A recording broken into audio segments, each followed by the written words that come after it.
Well. It finally happened. The trade we've been waiting, the last domino has finally fallen. And we're going to talk about it.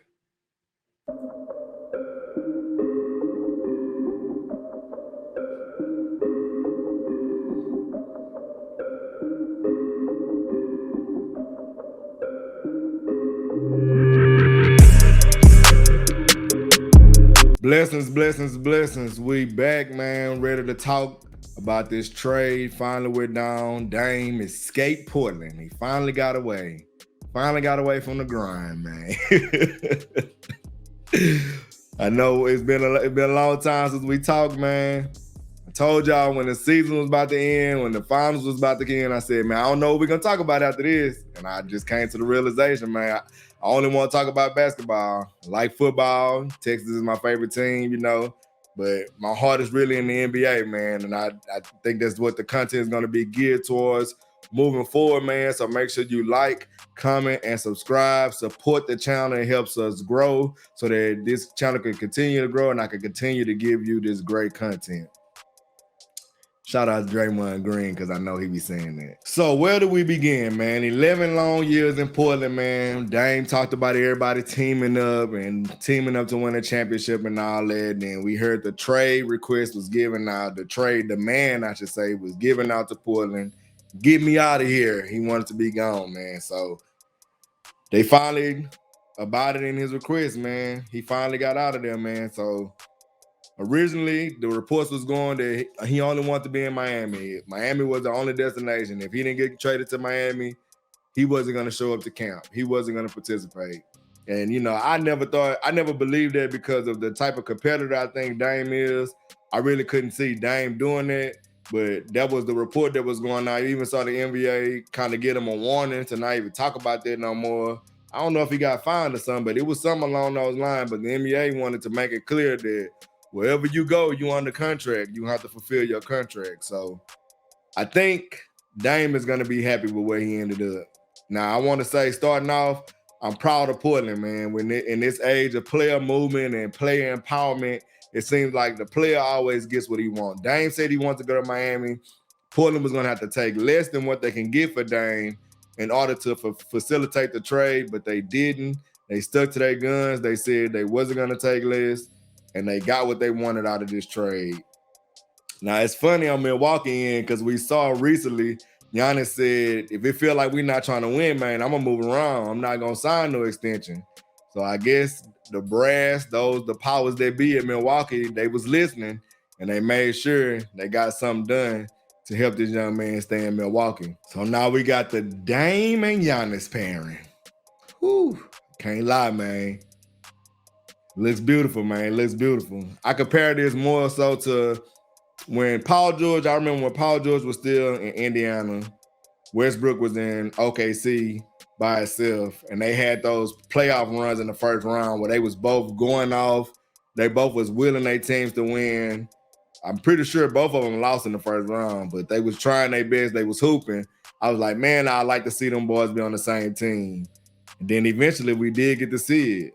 Paul George came to OKC, although I would have rather see Westbrook go to the East because at that time it wasn't LeBron had already came to LA, but we didn't get to see it. He came to the tougher conference, but that's another conversation for another time. But now we get to see Dame and Giannis dominate the Eastern Conference together.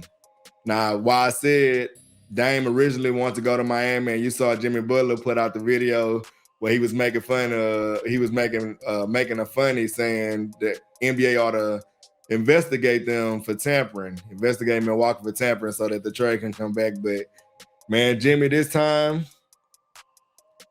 you're just gonna have to continue to want more. Jimmy want more. Jimmy want more. Jimmy want more. Jimmy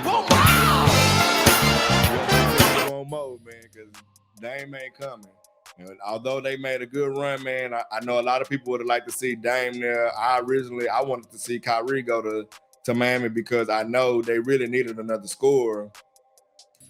Milwaukee ends up with Dame. They end up winning the Dame sweepstakes, man. Damian Lillard is now paired up with Giannis. We're going to talk about really this trade because the trade really is crazy when you think about it. what Milwaukee had to give up to get him to now see what their team looks like. So when we get into the trade, we see they really didn't have to give up much. The Bucks got Lillard out of the deal. The Blazers got Drew Holiday, DeAndre Ayton. They got Toumani Camara, whoever that is. I guarantee you I have never seen this man play a minute of basketball. And if he was on the court, I did not know that he was there. They get 2019 first round pick, which has to be a typo. I'm pretty sure it's supposed to be 2029. They get the 2029 first round pick and then 2 pick swaps. The Suns got out of the deal Yusuf Nurkic, Grayson Allen, Nasir Little, and Keon Johnson. Now, when you look at the trade, initially you kind of think, really, Portland really didn't get that much out. Like, Portland didn't really get as much as we thought they was going to get for Dame. But you still have to think that they probably going to flip Drew. The reports already came out that they are going to try to get rid of Drew Holiday. So there's going to be even more and more assets they're going to get because he is a valuable piece to a championship team. Now, I saw it floated a lot that the Warriors might consider trading CP3 for him, but if you follow the Warriors and how they've been talking, I doubt at this point, after Draymond and Chris Paul been working out and they worked out with Dwight and all that, I doubt that they're going to trade him, even though they can't trade him to December either way. But I doubt that they would even consider it at this point. I think they're going to ride it out and see what he looks like. They got Ayton because the Suns really didn't want Ayton. The Suns was tired of Ayton. They was tired of dealing with him. You know, if they had to for him to hoop, he was going to be able to hoop. But it was clear that him and the organization was at an impasse, and then something eventually happened now because earlier we thought in the Beal trade, before they got Beal, that some kind of way Ayton was going to get traded, but they got Bradley Beal and still ended up being able to keep Ayton, which now they flipped him now for Yusuf Nurkic, to me, which is a better fit for that team because he adds toughness to them. Him and Grayson Allen adds a toughness to that team that they really didn't have. It was more of a finesse team. When you look at Bradley Beal, Devin Booker, Kevin Durant, they're more finesse players. They're not really known for being physical.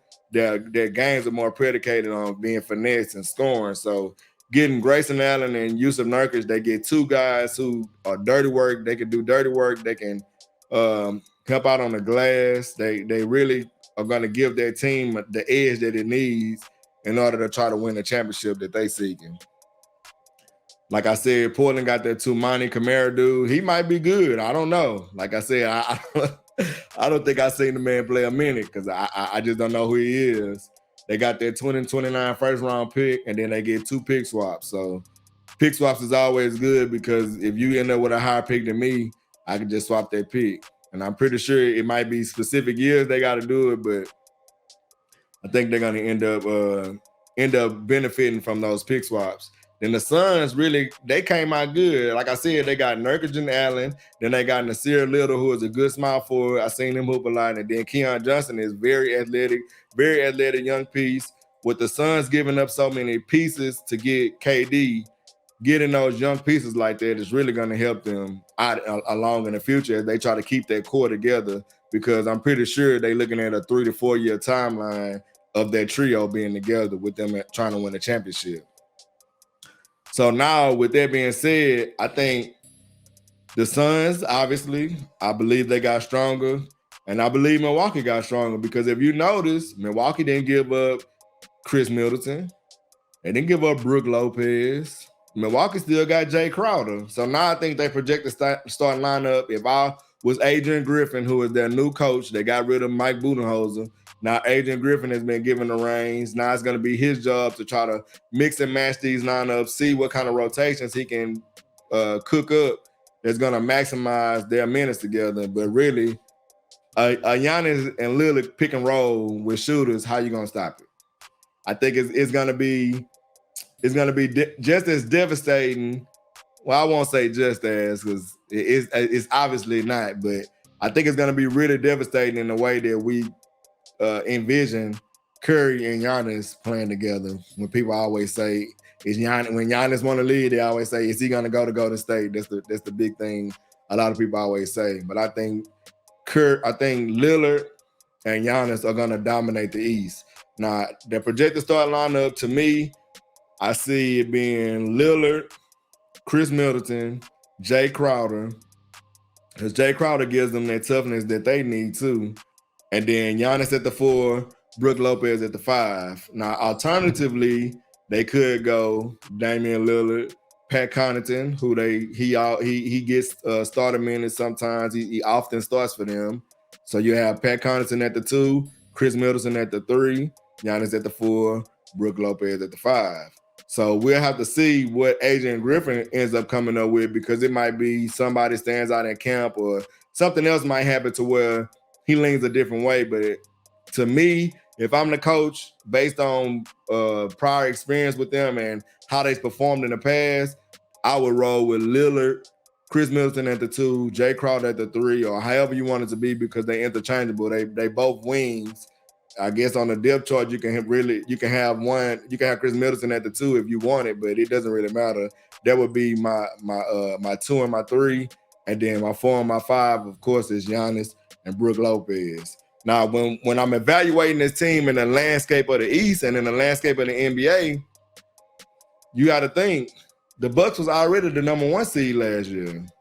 Even though they lost to the Heat in the first round, Giannis got injured, and then they never could quite put it together once he came back. But the Heat was on fire too. So now, even though the Heat lost a lot of pieces, not specifically comparing them to the Heat, but just thinking of the Eastern Conference as a whole, they was already the best team. So now you take the best team in the NBA, you don't really give up nobody but Grayson Allen, who was getting starting minutes sometimes, and Drew Holiday, which you got Dame to replace Drew Holiday. Even though Drew Holiday is more of a defensive specialist and he can score at times, you got Damian Lillard. So you upgrade. So it's like the number 1 seed just got to upgrade. So whatever rankings they was in your title contention, favorites and all that, I think they get boosted up. Even if they was already won, it's probably even more sure to you now that they are the title favorites. So now, is Dame on the clock? What's the hot seat for Dame? What's the point to where now, everybody, we had sympathy for Dame. We was like, he in Portland not getting him no help. He needs a wing. He needs an elite wing to win and all that. It always was the narrative that Dame is just as good as Curry. Curry just always had the better team, the better co-star and all that. Fine. Now he got Giannis. Is it supposed to get done? That's all I want to know. Put it in the comments. Is it supposed to get done? Is it going to get done this season? Is this going to be the season where Dame finally kisses his own ring on his hand? Or is it going to be a season where they flame out again? I'm interested to see it, man. I love the pairing. I love Dame and Giannis. I think Dame gives that team the outside consistency that they didn't have, because when it comes down to those crunch minutes in the playoffs, you need a bucket getter who can score at all 3 levels.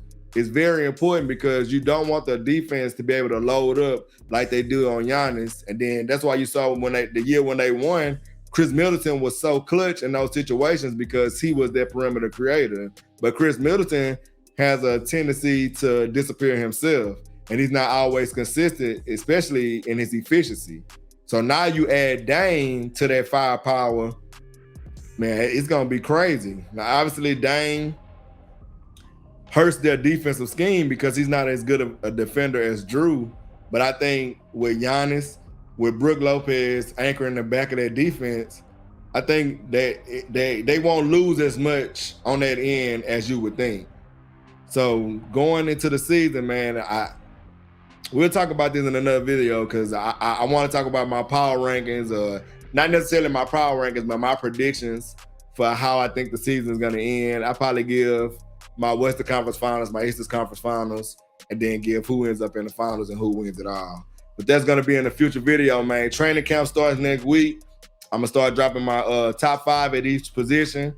I'm going to start off with the point guards, go through each position, man, as we lead up to the start of the NBA season. Opening night tip-off should be electric. I'm ready for this season, man. I think this season is going to be really good, man.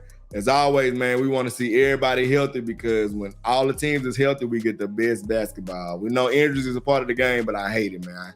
I swear I hate injuries, man. But Dame finally got out, man. Free Dame. Free Dame. The Free Dame movement is complete. Now we're going to see what he going to do with it. Is this the year? Is this the year he going to get it done, man? We're going to see, man. Stay tuned. Make sure you like, comment, and subscribe. Share this video and be on the lookout for the next one. Shalom.